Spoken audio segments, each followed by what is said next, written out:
नमस्कार, बहुत स्वागत है आप सभी का। दोपहर के 3:30 बज चुके हैं। आप देख रहे हैं आज तक और इस वक्त मैं आपके साथ आशुतोष चतुर्वेदी। उत्तर प्रदेश में 3 सीटों पर उपचुनाव के लिए मतदान जारी है। मैनपुरी लोकसभा सीट से डिंपल यादव उम्मीदवार हैं, तो मुलायम सिंह यादव की मृत्यु के बाद खाली हुई सीट समाजवादी पार्टी के लिए प्रतिष्ठा का यह प्रश्न हो गया है। हम आपको यूपी चुनाव की कुछ तस्वीरें दिखा रहे हैं। सैफई में अखिलेश यादव ने आरोप लगाया है कि प्रशासन पूरी तरह उनकी पार्टी के खिलाफ काम कर रहा है। वहीं भारतीय जनता पार्टी ने भी चुनाव आयोग से समाजवादी पार्टी की शिकायत की है। अब बिहार से लेकर ओडिशा और राजस्थान तक उपचुनाव हो रहा है, लेकिन असली जंग उत्तर प्रदेश में है, जहां 1 लोकसभा सीट और 2 विधानसभा सीट पर देखिए उपचुनाव हो रहा है। इस वक्त ये 6 तस्वीरें आपके सामने रख रहे हैं जो अलग अलग हिस्से से हैं जहां चुनाव चल रहे हैं। ओडिशा, वहीं पोलिंग सेंटर किस तरह से सजे धजे हुए हैं ये भी देखने वाली है। वोटर्स की अगर बात कर लें तो उनकी भी काफी दिलचस्पी राजस्थान चुरू में, और वोट देने का जुनून भी है। वोटर्स की कतारें लंबी लगी हुई हैं। कड़ी सुरक्षा के बीच मतदान प्रक्रिया आगे बढ़ रही है। और अब आइए अब आपको दिखाते हैं उत्तर प्रदेश में 3 सीटों के लिए जो उपचुनाव को लेकर कितना बखेड़ा हो रहा है, जहां भारतीय जनता पार्टी और समाजवादी पार्टी दोनों एक दूसरे पर तीखे आरोप लगा रहे हैं। देखिए जरा।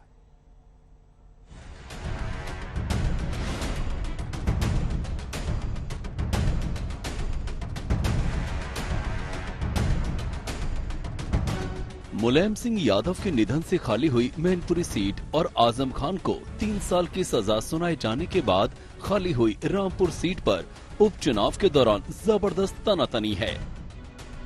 मैनपुरी में जहां अखिलेश यादव ने प्रशासन पर अपने कार्यकर्ताओं को बेवजह गिरफ्तार करने और वोट देने वालों को रोकने के आरोप लगाए, वहीं रामपुर में समाजवादी पार्टी के कार्यकर्ताओं ने आरोप लगाया कि बीजेपी के लोगों ने उनके काउंटर में जबरदस्त तोड़फोड़ की।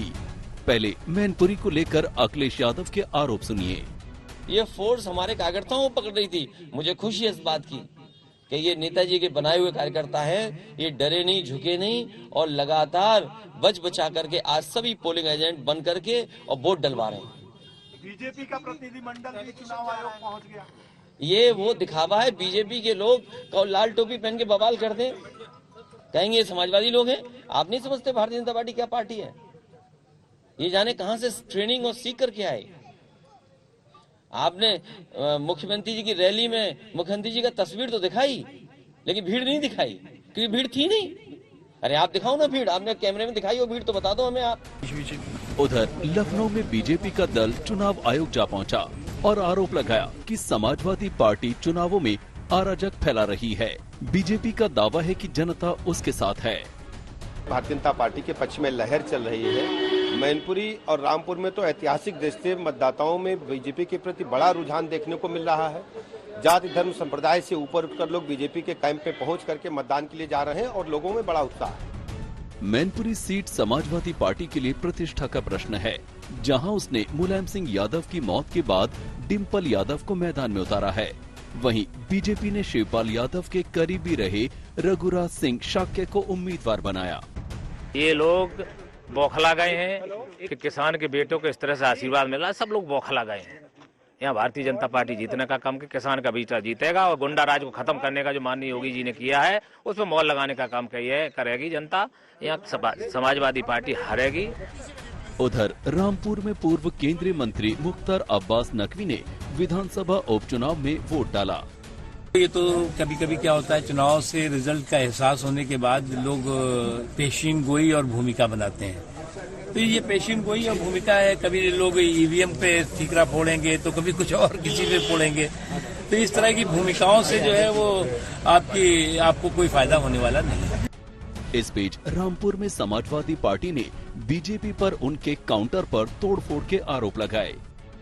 दरअसल ये इलेक्शन काउंटर था समाजवादी पार्टी का, जो यहाँ पर जिसमें समाजवादी पार्टी के कार्यकर्ता यहाँ बैठे हुए थे, पर्चियां दे रहे थे जो लोग यहाँ पर आ रहे थे वोटर्स। और इन तमाम कुर्सियों को इनका ये आरोप है कि बीजेपी के कार्यकर्ता आते हैं, इस पूरे के पूरे काउंटर को तोड़ देते हैं और इनके पास जो लिस्ट थी या जो उनके पास जो बक्से थे, वो तमाम चीजें जो हैं वो बीजेपी के कार्यकर्ता कथित तौर से यहाँ से उठाकर ले गए हैं। उन्होंने कहा यहाँ से तुम भाग जाओ, नहीं तुम यहाँ पे सही रहोगे, तुम उसके साथ लगे हुए हो।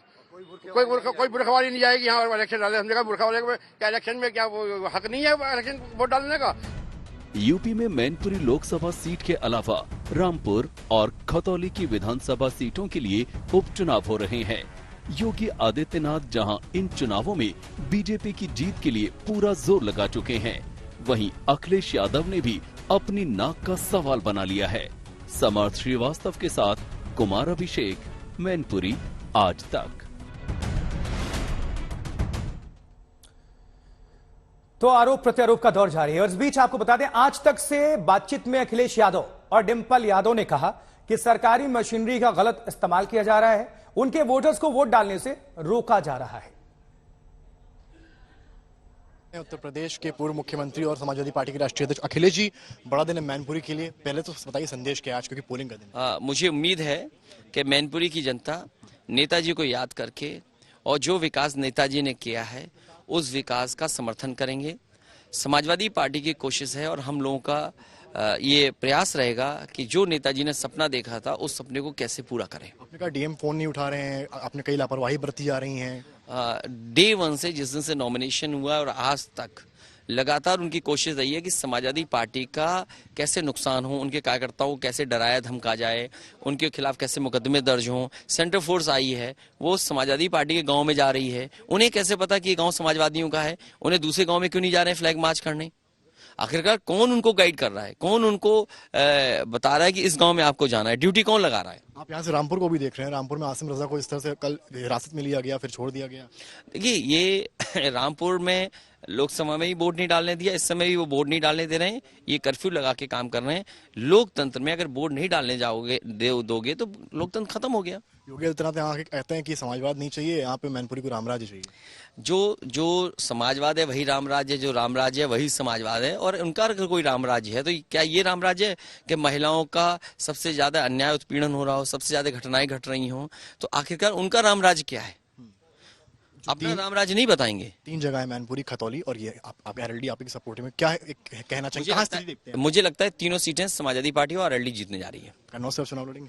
वो अभी बात नहीं है। तो ये थे हमारे साथ अखिलेश यादव और इन्होंने बताया कि किस तरह से तीनों जगह उनकी नजर है और आरोप लगाए हैं बीजेपी पर कि यहाँ पर चुनाव लड़ने नहीं दिया जा रहा है। कैमरामैन नीरज के साथ समर्थ श्रीवास्तव, आज तक। डिंपल यादव जी मौजूद हैं, बड़ा दिन है आपके लिए, आपने लगातार कैंपेनिंग करी है ग्राउंड पर, आज का दिन है, क्या कहेंगी जनता से?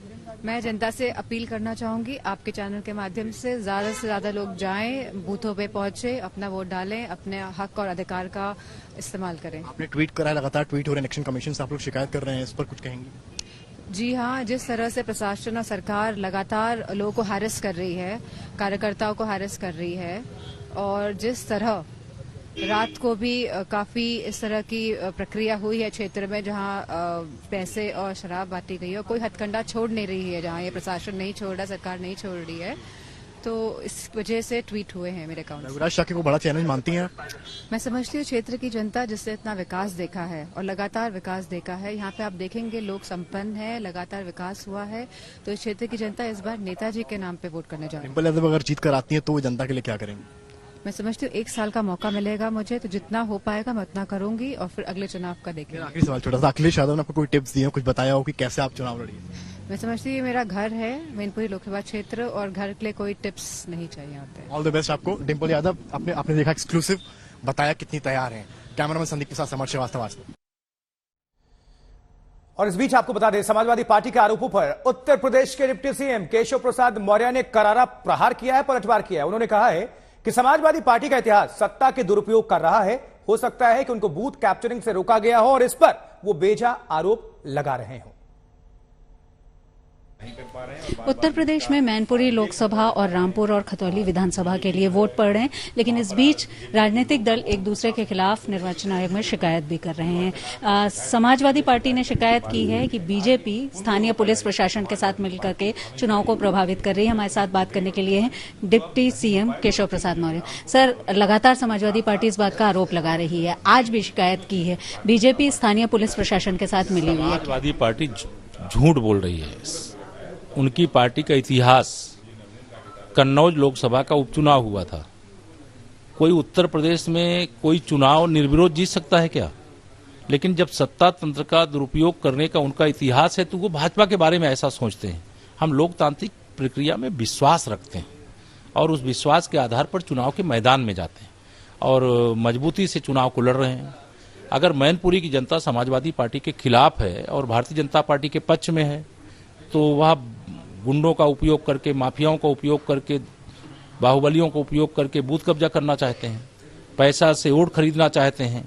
तो जहां कहीं पर भी उनके गलत काम को कोई रोका होगा उस पर वो सवाल उठाने की जरूर कोशिश कर रहे होंगे या इस प्रकार की बात करके माहौल बना करके बूथ कब्जा करने की साजिश कर रहे होंगे। हम चुनाव आयोग डिम्पल यादव जी ने भी इस बात के लिए ट्वीट किया था कि जो बीजेपी के नेता हैं बाहरी, वो वहां पर हैं एक रिजॉर्ट में और वहां पर इस तरह से वो प्रभावित करने की कोशिश कर रहे हैं। नहीं, डिम्पल यादव जी क्या समाजवादी पार्टी के नेता नहीं है क्या? वो समाजवादी पार्टी की पूर्व सांसद हैं, राष्ट्रीय अध्यक्ष जो सपा के हैं उनकी पत्नी है और वहां की प्रत्याशी हैं।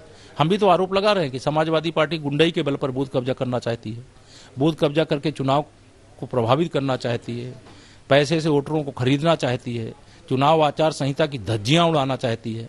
हम चुनाव आयोग से मांग कर रहे हैं आज तक के माध्यम से कि वहां निष्पक्ष चुनाव सुनिश्चित हो जाएगा तो समाजवादी पार्टी के प्रत्याशी को बहुत करारी पराजय का सामना करना पड़ेगा। केशव प्रसाद मौर्य उत्तर प्रदेश के डिप्टी सीएम। लेकिन आपको बताएं उत्तर प्रदेश में इस बार नाक की लड़ाई है। 3 सीटों के नतीजे बताएंगे कि योगी सरकार का जादू चल रहा है या फिर अखिलेश की समाजवादी पार्टी में अभियान बाकी है। खतौली से लेकर रामपुर और मैनपुरी तक हम आपको दिखाते हैं मतदान के कुछ रंग।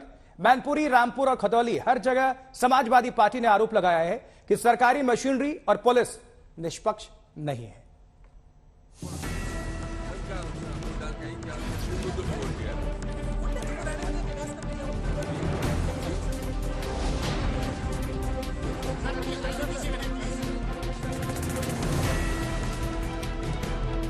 उपचुनाव यूं तो बिहार से लेकर ओडिशा की सीटों पर हुआ, लेकिन अगर असली मुकाबला था तो यूपी में।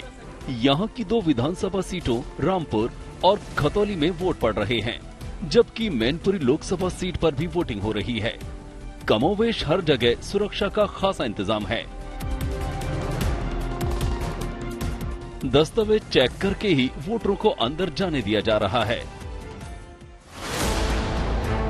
सबसे बड़ी नाक की लड़ाई मैनपुरी में है।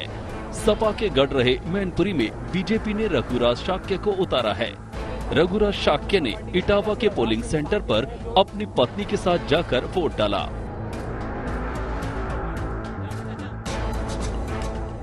सपा के मुखिया अखिलेश यादव भी अपने लाव लश्कर के साथ सैफा स्थित घर से निकले और यहां के अभिनव स्कूल स्थित पोलिंग सेंटर पर जाकर वोट डाला। यहां काफी तादाद में एसपी के वर्कर मौजूद थे। रामगोपाल यादव ने भी सैफई में वोट डाला। सैफई में मुलायम सिंह यादव के भाई अभयराम यादव ने भी अभिनव स्कूल के सजे धजे पोलिंग सेंटर पर जाकर वोट डाला। यूपी में मुजफ्फरनगर की खतौली सीट पर भी वोट पड़ रहे हैं। ये वो सीट है जहां दंगे हुए थे। यहां भी पोलिंग सेंटर पर सुरक्षा दिखी। एसपी और जयंत चौधरी की पार्टी आरएलडी ने खेकड़ा से विधायक रहे मदन भैया को उतारा है, तो बीजेपी ने दंगे के कारण सजा पाए विधायक विक्रम सैनी की पत्नी राजकुमारी सैनी को उतारा है। इस सीट पर चुनाव में दंगा भी एक मुद्दा है। मुजफ्फरनगर कांड के बाद खतौली में राजनीति गर्मा गई थी और इस बार 2022 में विक्रम सिंह सैनी बीजेपी के विधायक बने, लेकिन मुजफ्फरनगर कांड के केस में ही उनकी सदस्यता रद्द हो गई क्योंकि उनका कन्विक्शन हुआ। बीजेपी ने विक्रम सिंह सैनी की पत्नी राजकुमारी सैनी को इस चुनाव में टिकट दिया है। विक्रम सैनी की पत्नी दंगे के आरोप को गलत बता रही हैं, तो मदन भैया कह रहे हैं कि वोटरों को डराया जा रहा है। चलिए, तो कुल मिलाकर यह कहें कि सबके अपने अपने दावे और वादे हैं, लेकिन जनता के मन में क्या है वो तो उन्हीं पर डिपेंड करता है। ये चुनाव नतीजे परिणाम जिस दिन आएंगे क्लियर हो जाएगा, दूध का दूध पानी का पानी, कि किसको उन्होंने जिताया है, किसको हराया है।